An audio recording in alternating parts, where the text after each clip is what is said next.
Welcome to lesson one of Dash. Now let's start with step one, which is photos. So this is where I start. This is where my story starts. This is where my color palette comes. This is where I choose which design in the notebook I'm going to use to tell this story. So I printed these pictures out. This is a 3x4 of my husband and I. This was our anniversary dinner from this year. And so I have this picture that I love. This picture tells a story. This picture is what I ate. And this is just the pretty aesthetic of the table that we sat at during dinner. So I've already gone ahead and we're going to start with this design, which is the 3 boxes in the center design. I love this design. My favorite part are the 3 boxes in the center. They are 1 3/4 by 1 3/4. The reason I love that so much is because I can always find a great square photo to add in there. I can always crop down a photo to show some specific detail. Also, lots of stamps happen to be this size or fill in this amount of space, especially in my stash. It seems to be a pretty standard size. Third reason is also die cuts. A lot of die cuts will fit in this perfect kind of little square space. So it gives me a lot of opportunity for photos and for embellishments that I already have in my stash and stamps. So let's start by placing these down, at least these two. I'm not sure which boxes I'm going to use, so I'm going to just lay those down here. And that one was already printed and cut down to fit in that box. So now I have these 4 areas to fill in with my next step. Step 2 is palette. So when I look at these pictures, there's an awful lot of blue in these pictures. So I'm probably going to go with something in the blues and maybe yellows. My theme is beach, dinner, anniversary, any of those things will fit. Now, I'm not huge into themes, but I like to give a nod to the theme when I can.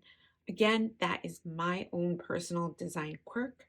You may not like themed elements or themed pages, and you can go ahead and use whatever embellishments you have in your stash. Use whatever your creative heart tells you, whatever looks right to your own eye. That's the right way to do things. All right, so I'm going to show you what I picked from my stash. Now, one of the keys is to keep the mini kits or the stash that you're going to use on a notebook page small.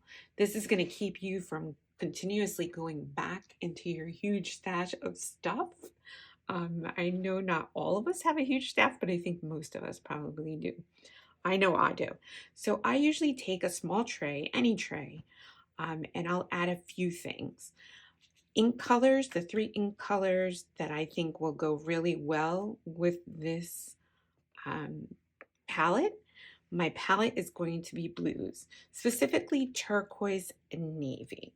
That's where I started from. So I chose a handful of die cuts, some geotags. Labels are always in my mini kits, and 1 3x4 journaling card, just in case. 2 textured sticker sheets. I love the geotags specifically on this one. This is one of my favorite pieces. I want to make sure I use that. Some great puffy stickers. These are from Pinkfresh Studio. I have 2 washi tapes, one that is just aqua and one that is navy and aqua. And 3 sticker sheets. Now this one is probably the first thing that I pulled. This is by Heidi Swapp. It's called Set Sail. You can find it at your big box stores and online. It was really popular this summer. I love it. I've used a little bit here and there, but I want to use it up more. I also thought it went perfect with the colors. There's my navy blue and my turquoise. I love this combination. I think that looks great with these photos. A few more travel getaway kind of things. This is from Pinkfresh. Pinkfresh, also from Pinkfresh. I like the frames, so I might use one of these frames, especially this turquoise one. I really like that. So, second step done. I have my mini kit right here to give me my color palette and my fun things. Okay, so at this point we have a lot of our steps done. Step 1, we chose photos and cut them down. Step 2, we chose our design. 3, our mini palette of fun stuff and color. And then number 4 is the words, and I add them with stamps. I have a huge collection. I like to put this collection to work, but I need to pare down my choices.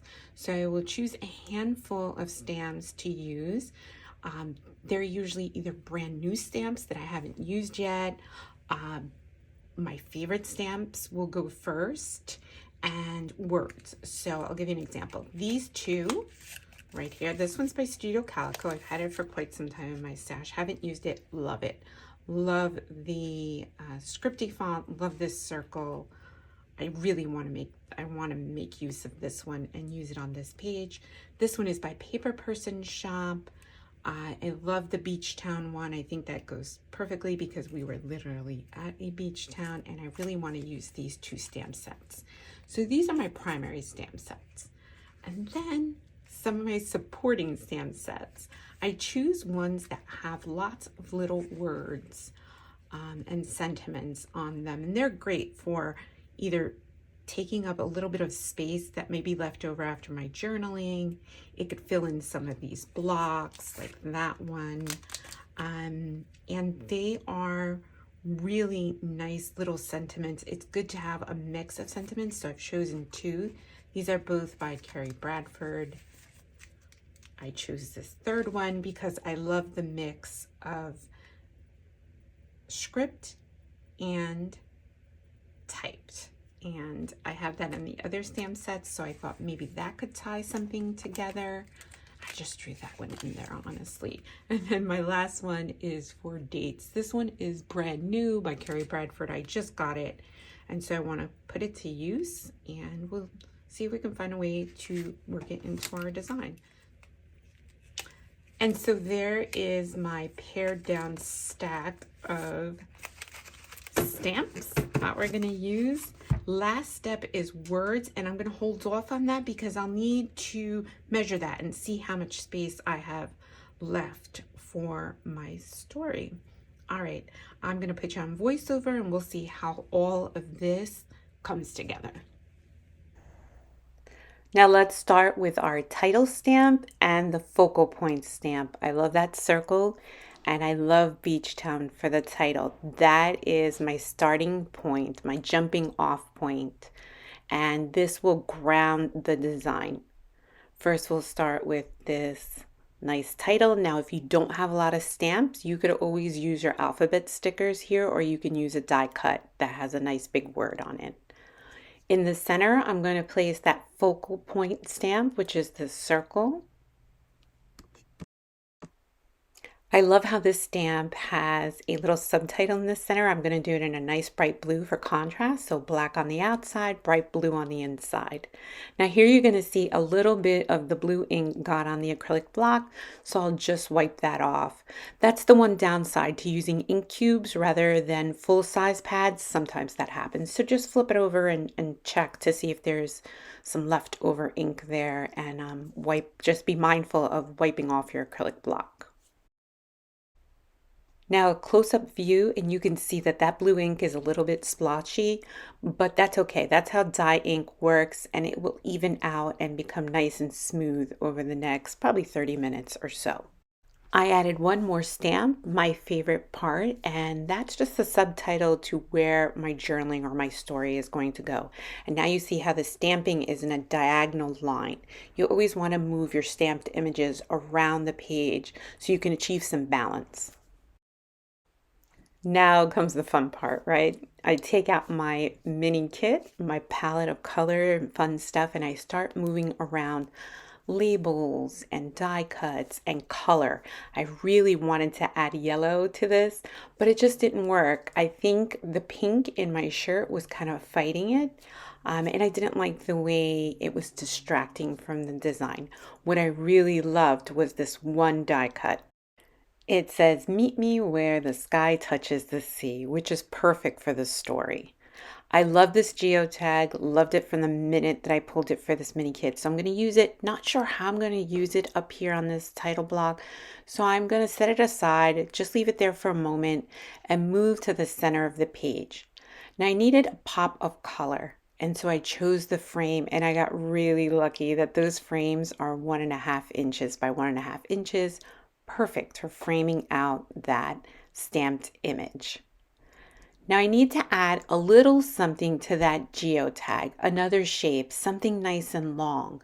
So these oars are really, really good for drawing the eye to that geotag shape, making it a little bit more special and adding a little bit of theme. And like I said at the beginning of the lesson, I'm not a completely over the top themed scrapbooker or memory keeper, but I do like nods to theme, and the oars are it for me on this page.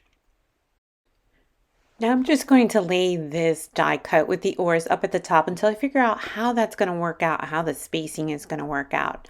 I'm going to move on to the bottom of the page and add some color. And I love washi tape or even patterned paper for this step. Here I chose this scalloped washi tape. It has really nice variations of blue, light blue, navy blue, gives a little contrast. Also matches the shape of the circles. If you look at the circles, there's a circle in the center, there's a half circle at the bottom. The geotag is also a circle. That repetition really balances out your page. Now I've finally figured out what I'm going to do at the top to take up more space since that die cut was a little bit short. I added a little bit more journaling to that space. And then I'm going to add the die cut just underneath. And when I do that, I realized, you know what? I need something, a little more something. I could use a die cut here, but I'm going to go back to the stamps. So I'm going to take a pencil and mark out my spacing. This is exactly how much space that I have. Go through the stamps. I always rely on Carrie Bradford for the best phrases. I find one that I love. Food was enjoyed, and it was. A lot of notebook scrapbooking is all about spacing, and stamps, die cuts, alphabet stickers, all perfect for taking up space. Just make sure that all your spaces are covered. And here we have the title block up at the top, a little bit of journaling, a die cut, and then some more stamping.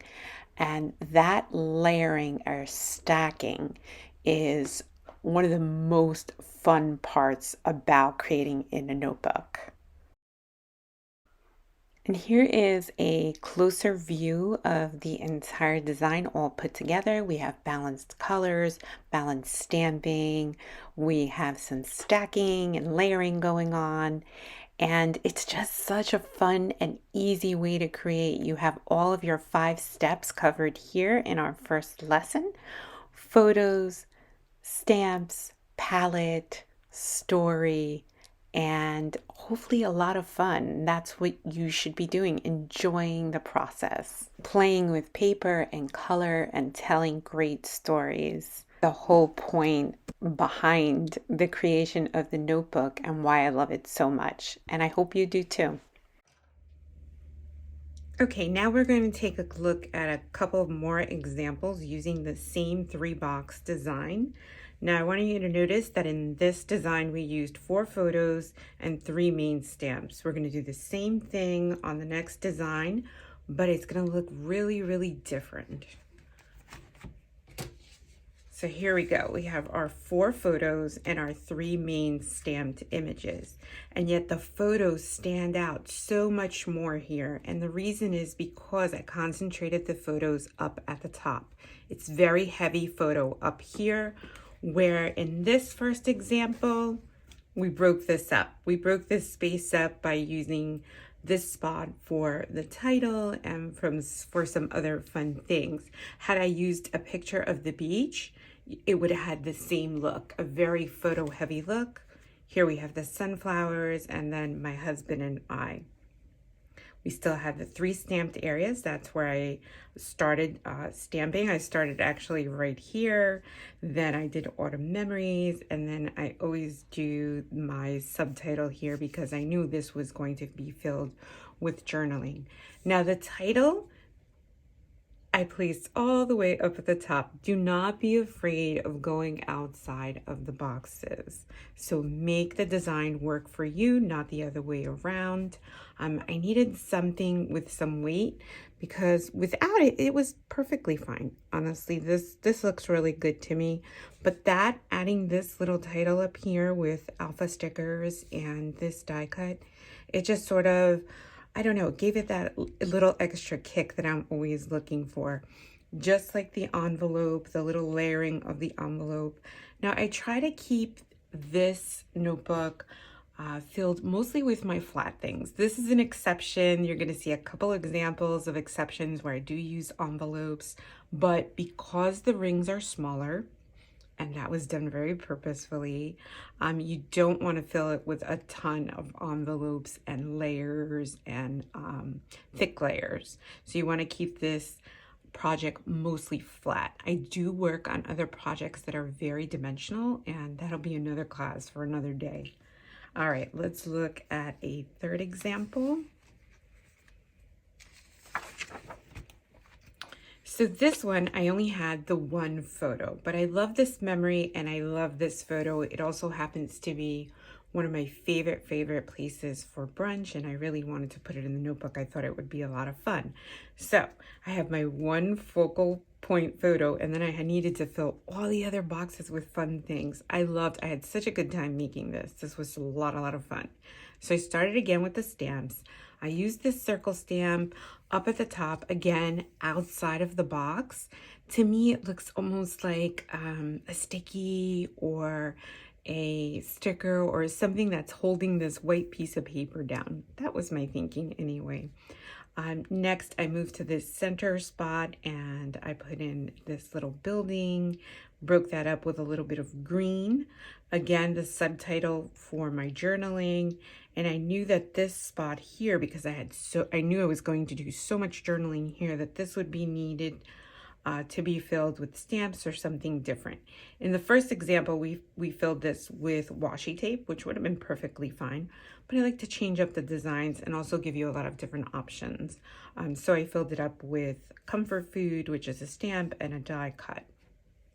And then in order to create a break in between the die cut and the stamped, this dot, it was just created with punctuation from this alphabet stamp. So these are great little circles to use. I love using this even in ombre, like if you have 3 shades of pink or green or blue, sort of to end, or say you want to do a whole line of these. I always find the punctuation like really useful. The second thing that's different in the stamping is this is actually one stamp. So this is Get in My Belly, and it's one continuous stamp.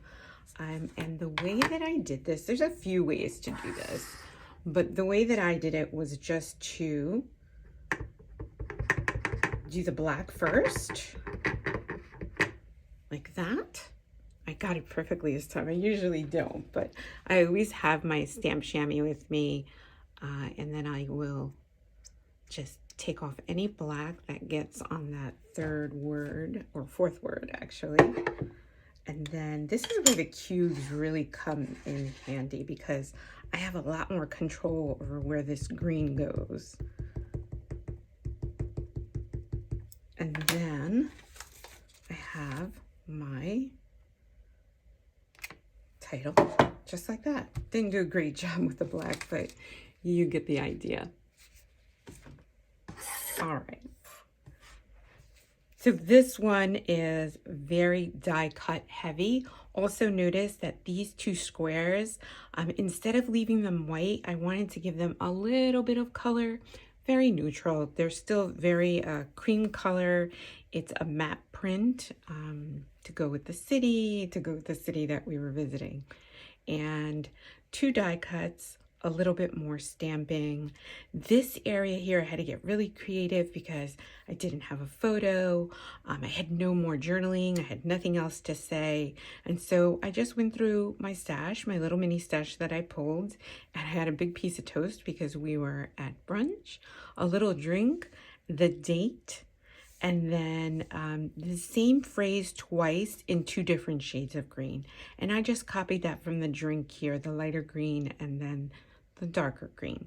So this page has one photo and 10 different stamp sets. A lot of fun, a lot of options. All right, let's take a look at the final example. Again, 4 photos, that seems to be my magic number. But this one, a lot less stamps. So this is for my folks that don't have a huge stamp stash or want to keep the stamping a little more minimalistic. We only have the 2 stamps and one is even hidden. Up at the top, the 3x4 picture again, and this spot I kept it nice and clean. So comparing this one, where we have a ton going on here, lots of stacking and 2 different stamp sets, kept the design really clean.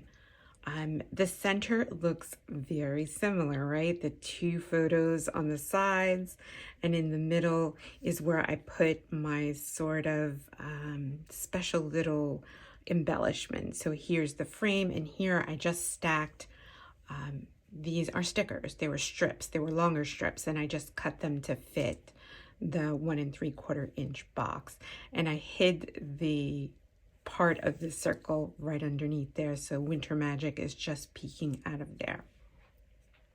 Here I do it a little bit differently. Usually this is my go-to. I like the subtitle up at the top, but again, I wanted to pare down the stamps this time around, so I used a sticker and I went vertical instead of the usual horizontal.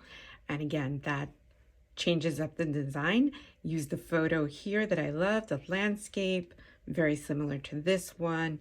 And then here I went a little bit differently by placing the second stamp and breaking up the stamped images, breaking up the stamped image from the journaling with a nice pop of blue, of teal, copying the card up here. So you can see that there are a lot of similar elements and there's also a lot of differences.